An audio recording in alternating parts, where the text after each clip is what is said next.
BA तृतीय वर्ष संगीत विषय पाठ्यक्रम के अंतर्गत आज हम शास्त्रीय संगीत में घराना परंपरा पर ये द्वितीय भाग हम समझ रहे हैं, देख रहे हैं और सुन रहे हैं। तो प्रथम भाग में हमने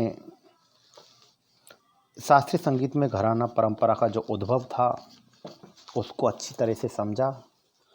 अब हम द्वितीय भाग में समझेंगे घराना परंपरा की उपादेयता। तो संगीत जगत के जनमानस में या जनमानस को एक ऐसी अमूल्य निधि की प्राप्ति हुई है जिसका वर्णन करना बहुत ही मुश्किल है, परंतु आवश्यक भी बहुत है। वह है घराना परंपरा की उपादेयता। इसकी उपादेयता से पूर्व हमें यह जानना अति आवश्यक हो जाता है कि आखिर घराना परंपरा कहते किसे हैं। कुछ विद्वानों के मतानुसार घर या घराना शब्द का तात्पर्य गायकों के ऐसे वर्ग से है जिन्होंने पिता पुत्र परंपरा से या गुरु शिष्य परंपरा से ही गुरु की गायन शैली को अपनाया। जैसे कि श्री कृष्णराव पंडित जी ने बताया था कि विभिन्न शैलियों के निर्माताओं ने अपनी प्रतिभा तथा कठिन साधना से एक विशिष्ट शैली का निर्माण किया जो लोकप्रिय हुई तथा उनके शिष्यों द्वारा उनका प्रचार प्रचुर मात्रा में किया गया। इस शैली को घराना कहते हैं। तो घराना परंपरा वह कहलाती है जिसे कठिन साधना, स्व प्रतिभा व विशिष्ट गायकी द्वारा निर्मित शैली को शिष्यों द्वारा व पीढ़ियों द्वारा अग्रसर करके उसको ता समय तक संरक्षित कर प्रचारित किया जाता है। यही प्रक्रिया रूपी परंपरा घराना परंपरा कहलाती है। घराने की उत्पत्ति का एक मुख्य कारण हिंदू व मुस्लिम संप्रदायों के मध्य पनपी व उपजी तथा स्वार्थता भी रही है, जिसने घराना को जन्म देने में अहम भूमिका अपनी निभाई। इस निर्मित विभिन्न घरानों के द्वारा एक नई सांगीतिक शिक्षा का पहलू सामने नजर आया, जिसने शब्दों के प्रामाण्य की अपेक्षा स्वरों के प्रामाण्य पर अधिक बल दिया। इस घराना परंपरा ने गुरु शिष्य परंपरा को अधिक सशक्त व सुदृढ़ बनाया, जिसके परिणाम स्वरूप गुरु शिष्य परंपरा की यथार्थता का प्रमाण उपलब्ध हुआ। साथ ही घराने की इस परंपराबद्धता को कुल या वंश कहा जाने लगा। इस परंपरा का संबंध केवल संगीत से ही नहीं अपितु मनुष्य के दैनिक जीवन से भी संबंध रखता है। यदि इस ओर दृष्टि डाली जाए तो यह तथ्य सामने आता है कि हमारी सांस्कृतिक सामाजिक परंपरा को दृढ़ रखने एवं समाज की विकास धारा को आगे बढ़ाने में इस घराना परंपरा ने अपनी महत्वपूर्ण भूमिका का निर्माण किया है। इसके अतिरिक्त अग्रसर होने वाले सांगीतिक ज्ञान का लाभ आज संगीत जगत से जुड़ा प्रत्येक व्यक्ति हमें उठा रहा है और उसका लाभ ले रहा है। यह घराना परंपरा मनुष्य को अनुशासित, संयमी व पूर्वजों के प्रति श्रद्धा रखने की शिक्षा देने में अति महत्वपूर्ण सिद्ध हुई, जिसका प्रत्यक्ष प्रमाण आज हमारे प्रमुख संगीत जगत पर या संगीत जगत का परिवर्तित व उन्नत रूप है। सर्वाधिक बुजुर्ग तथा अकादमी अवार्ड प्राप्त करने वाले गायक मुश्ताक हुसैन खाजी ने प्रोफेसर देवजर्जी से कहा था कि यदि विद्या एक घराने से नहीं मिलती, यदि अलग रंग चाहिए हो तो अलग अलग गुरुओं से सीखना आवश्यक होता है। इस बात से यह साबित होता है कि घरानों के विकास व परंपरा के माध्य से जनमानस को कई विशेषताओं से युक्त घराने तो मिले ही हैं, लेकिन साथ में अपनी अपनी विलक्षण प्रतिभा रखने वाले महान व धुरंधर संगीतज्ञों की भी प्राप्ति हुई है, जिसका संपूर्ण श्रेय घराना परंपरा को विकास को जाता है। अब इस घराने परंपरा को सुशोभित करने वाली मंडली या गुरुओं, परंपराओं, तालीम आदि की घराना परंपरा की उपादेयता भी कहा जाएगा, जिसका वर्णन कर पाना स्वयं में अवर्णनीय है, क्योंकि घराना शब्द के साथ जुड़े शब्द परंपरा के नाम मात्र से ही इसकी उपादेयता व्यक्त होती है तथा इसकी विशेषताएं एवं विशिष्टताएं परिलक्षित होती हैं। घरानों ने वास्तव में संगीत कला को अवश्य समृद्ध किया है और उसी के फलस्वरूप संगीत की महानतम निधि आज हमारे पास है। सस्ते मनोरंजन के अंधकार भरे उस युग में इन्हीं घरानेदार संगीतज्ञों ने अपनी कठोर साधना, असीम गुरु भक्ति और तालीम से संगीत को जीवित रखा था। यदि ये घराने नहीं बने होते तो संगीत की परंपरागत विद्या अवश्य ही मध्य युग और अंग्रेजी युग में नष्ट हो गई होती। घरानों ने हमारी सांगीतिक संस्कृति की रक्षा की और कला के रक्षक का उत्तरदायित्व उन्होंने निभाया। अकबर युग में जिस तरह ध्रुपद की 4 वाणियाँ प्रसिद्ध थी, ठीक उसी तरह इन्हीं व्यवसायी कलाकारों के कारण मुगल बादशाह मोहम्मद शाह के पश्चात तबला, पखावज तथा ख्याल गायकी के घरानों की नींव पड़ी, जो मुगल युग के बाद अधिक समृद्ध एवं विस्तृत हुई। इस तरह पिछले 250 वर्षों में अर्थात 18वीं शताब्दी के बाद आधुनिक घराने प्रचार में आए। तो आज भी जब घरानों का उच्चारण किया जाता है तो एक कल्पना आती है कि कोई ना कोई कुलीन आचरण की मर्यादा उनमें रही होगी। अब हम बात करते हैं संगीत में गायन के घरानों का विवरण। तो गायन के घराने कितने हैं, क्या हैं?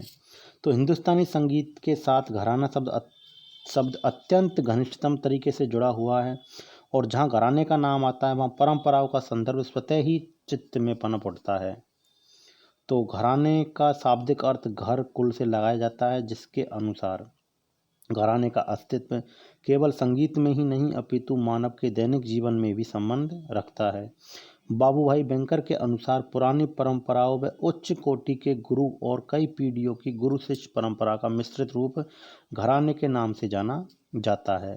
श्री कृष्णराव पंडित के अनुसार विभिन्न शैलियों के निर्माताओं ने अपनी प्रतिभा तथा कठिन साधना से एक विशिष्ट शैली का निर्माण किया, जिसे घराना कहकर पुकारा गया। वास्तव में हम यह समझ सकते हैं कि जब गायक अपनी विशेष गायकी से अन्य श्रोताओं या अन्य गायकों के समक्ष स्वयं को विशिष्टता की श्रेणी में लाता है तथा अन्य से कुछ स्वतंत्र प्रतिभा रखता है, जिसका अनुसरण उसके शिष्यगण भी उसी प्रकार करते हैं, और यही परंपरा जब पीढ़ी दर पीढ़ी ता समय तक चलती रहती है तो घराने के नाम से जानी जाती है। अब हमारे समक्ष एक महत्वपूर्ण प्रश्न यह आकर खड़ा हो जाता है कि आखिर यह कौन सी विशेषता होती है जो प्रत्येक घराने के मध्य अंतर स्थापित करती है, यानी कि एक दूसरे को वो अलग करती है। तो यह तो पूर्णतः सत्य है कि घराना परंपरा मध्यकाल से आरंभ होकर ब्रिटिश काल तक अपने यौवन पर रही, और आजकल भी इन्हीं रीति रिवाजों को भली भांति निभा रही है। गायन, घराना, गायन, वादन तीनों ही विधाओं की शैलियों का सूचक है। यह शैलियाँ जिस कलाकार के द्वारा प्रवर्तित होती है वही उसके संस्थापक, फाउंडर माने जाते हैं, और इन्हीं के नाम से इन घरानों का नामकरण होता है। प्रत्येक घराना दूसरे घराने से अपना अलग अस्तित्व रखता है, जिसका मुख्य कारण घराने की परस्पर जो शैलियों में विलक्षणता का होना ही इससे प्रत्येक घराने को आपस में अलग अलग दिखलाता है, अलग अलग दिखाई पड़ता है और उससे कुछ भिन्न हो जाता है। इसी के परिणाम स्वरूप घराने का सूत्रपात भी होता है। न्यूमैन के अनुसार तो उन्होंने कहा है कि घराना शब्द पैतृक या वंशात्मक रूप से बना या संगीतज्ञों का एक क्रम है। तो भारतीय संगीत के इतिहास में 18वीं से 19वीं ईस्वी का जो समय है वो अत्यंत महत्वपूर्ण रहा। जैसे ध्रुपद गायन शैली में वाणियों का महत्व रहा है, ठीक उसी प्रकार ख्यालों में घराना का भी दर्जा दिया गया, और आगे और जो उनको आगे जब बातें कर दर्जे का जब उनको मिल गया तो आधार पर आज संगीत चारों ओर ख्याल का ही बोलबाला हो गया था। तो घराने के कुछ नियम भी होते हैं, तो आज हम घरानों पर थोड़ा सा संक्षिप्त में बात कर लेते हैं। तो विद्वानों के अनुसार घरानों की परंपरा भिन्नता को देखते हुए भी कुछ नियम बनाए जो घराना शब्द का निर्माण करने के लिए आवश्यक माने जाते हैं, जो नियम शर्तें हैं एक तरह से। तो किसी घराने के लिए कम से कम 3 पीढ़ियों की आवश्यकता होती है। घराने के अंतर्गत गुरु शिष्य परंपरा के अनुसार किसी भी योग्य शिष्य को उसकी क्षमता के अनुसार अपने घराने में शामिल करना तथा अपने ही पुत्र पौत्रादि कुटुंबियों को पीढ़ी दर पीढ़ी शिक्षित करना और अपनी परंपरा के अनुसार उसे ढालना, दोनों ही उसमें आते हैं। प्रत्येक घराने के शिष्य अपने गुरु की आवाज़ और गायन शैली का अनुकरण करें, यह आवश्यक है। हर घराने के कुछ मुख्य राग होते हैं और बंदिशें जिन्हें उस घराने का गायक प्रचलित करता है। घरानों की मौलिक गायकी तथा उनकी गायकी के मुख्य सिद्धांतों का पालन होना बहुत ही आवश्यक है और अंतरतम संयम, स्वर, आनुवंशिकता, संस्कारिकता, प्रमाण कुछ ऐसे तत्व हैं जिनका क्रम व अधिक प्रयोग ही विभिन्न घरानों की गायकी की पहचान के रूप में परिलक्षित होता है।